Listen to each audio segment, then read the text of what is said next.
Assalamu alaikum wa rahmatullahi wa barakatuh. A'udhu billahi minash shaitanir rajim. Bismillahir rahmanir rahim. As you can see here on the board, we have all the letters the same way we had before, but with the sukoon.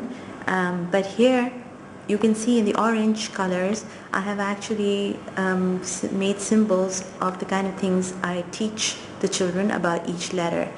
I will just explain them to you. For instance, in ab, when the child says ab, there are two things actually we've learnt about ba. One is that it is a lip letter, and secondly it is a qalqala. So you can see that ball shape there. That means the letter kind of bounces and then it kind of comes back. So it's ab. Okay. What about the next letter? Here is at. There's a flow of air, and as you can see, that two squiggly lines on top, that represents the air. So that's what the child has learnt here. At, there's a little flow of air as the sound, the sakin, when the letter has that sukoon on its head, there's a little flow of air. At. Then we have ath. There are two things happening here. One is that there's flow of air, and there's also flow of sound. Ath, ath. Okay, then we come to aj. As you can see, there's a ball shape made over there that represents the fact that it is a qalqala letter. So there's a bouncing sound as the letter resounds, it kind of comes back. Aj. Okay, aj. Then we have ah. Now there's quite a lot of things happening on ah. There's the flow of air that you see. There's two squiggly lines, and then we see then we see there's a flow. There's a flow of sound, and then you see a little. Let me point to it here. Here you see here. That means that this is the throat, and there's a sign pointing there. There's an arrow pointing there, showing that the sound of the ah comes from the middle of the throat. Okay, so that is a hurufe halaqi. It's one of the letters of the huruf. Now that is a makharij. That means it is the articulation point of where that letter comes from. But I still emphasize that because that is what the child has learnt about it. The two other things, the flow of sound and flow of air, is actually what he's learning about the characteristics of the letter. Here we go with the akh. Now you see four things happening here. There is the round circle shape. That is actually it's telling you that there is a huruf ista'ala. That is a sign I've made for the huruf ista'ala.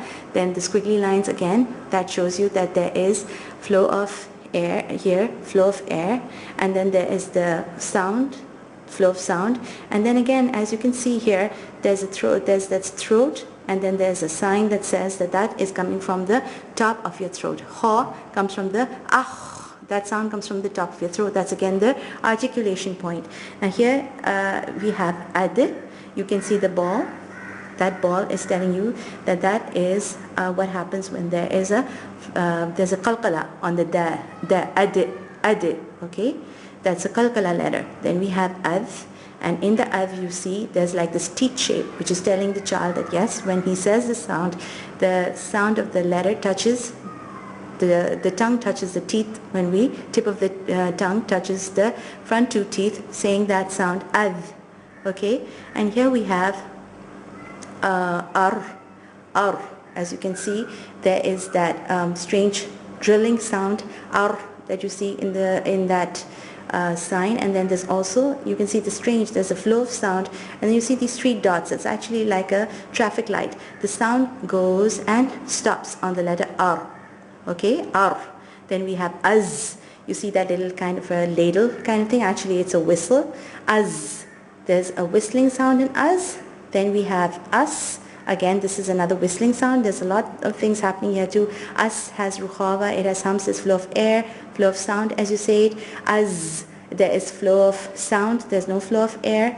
So there are different things happening on these also. But those are the emphasis on that is on the whistling sound. Ash. You see that sign? That shows that it's a shower letter. Okay, that's a shower letter. It's like someone's having a shower. Or you can tell the child that it is when someone's telling some child is being told to keep quiet. Ash, not to make too much noise because the baby's sleeping. And here again you have us. Again you have the whistling sound. Us. and then now you have the round. Can you see the two round shapes? The first round is the huruf isti'ala, the second round is the fantastic four, that means it's itbaq, so it's stronger than the strongest letter. It's the strongest letter in the alphabet. There are four of them, right? The fantastic four. Then again you have the ab. Again you have the two circles, which is representing the huruf isti'ala, plus it is an itbaq letter. It's a strong letter. Back of the tongue goes up, middle of the tongue goes up, so it's isti'ala and itbaq, the strongest, one of the four strongest letters. Then you have the strange shape here. It's like that up and down movement. That's called, actually this is a special characteristic of this letter. It's called istitalat.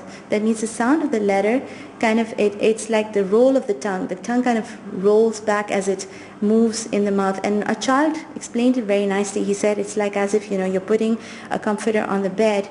When you put it from the corner, like you're standing there and you kind of throwing the comforter straight out, there's kind of a ripple form that happens. So that's what's happening. Alv, okay, and then here's alv. Here you see again there's a little ball, atto. This is atto. There's a little ball sign that's telling you there is a qalqala, and then there's again those two round balls representing this one of the four strongest letters, isti'ala and itbaq.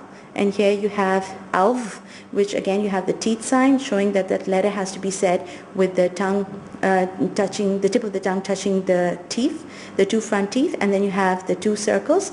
That's again telling you that it's one of the four strong letters of the huruf tahajji. Then you have agh. As you can see, again there is this is ah. Again you see the flow of sound, and there's like a traffic light, which means that the sound goes and stops. Ah.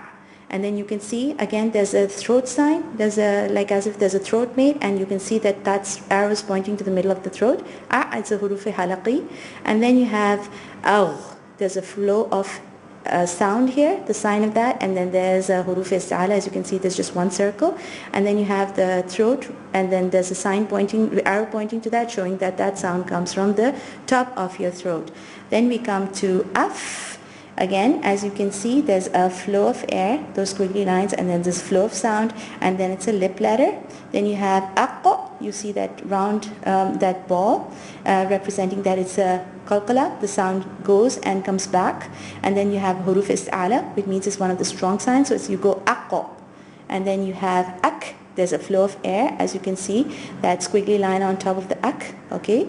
And then you have al. You see that that's a sign that's saying that the sound of the letter goes and then it stops. Al. So it's not al, because sometimes it happens that on these particular letters where you have the sound going and stopping with that traffic signal, sometimes children tend to do a qalqala sound on that. They'll go ala. It's not ala, it's al, which represents why the letter goes and stops. It kind of comes, you have to kind of hold the letter as you say it. Here again on an, you see that again, the flow of sound and the traffic lights there. That means the sign is showing that the letter goes and stops. And then here you have aw, which is again a lip letter, and there's rukhava, which means the sound is flowing. Aw. See the way the sound flows? Aw. And here you have ah, ah. You see the throat sign. There you see at the bottom of the throat. You see the way the sound is coming from the bottom of the throat. Ah, that's a makharij, that's the articulation. But again, there's air coming from this, plus there is flow of sound. So there's hums and there's rukhava, and then there's ah. As you can see, this is coming from the bottom of the throat. This is actually a very sudden stop. It's you call it, it's the opposite of a rukhava. It's a shiddah. It's like a sudden stop. Okay, and then you have ay, and this has got flow of sound. So this ay and this ay and this aw. These are lean letters. That means they kind of slide down. We'll talk about those again in a later lesson. But that's aw and that's ay. Okay, so that is what you see of the sifaat, or the understanding of what all these letters represent. But these are just what have been explained to the children. There are lots of other things that are happening too, but I've kept it to just the basics.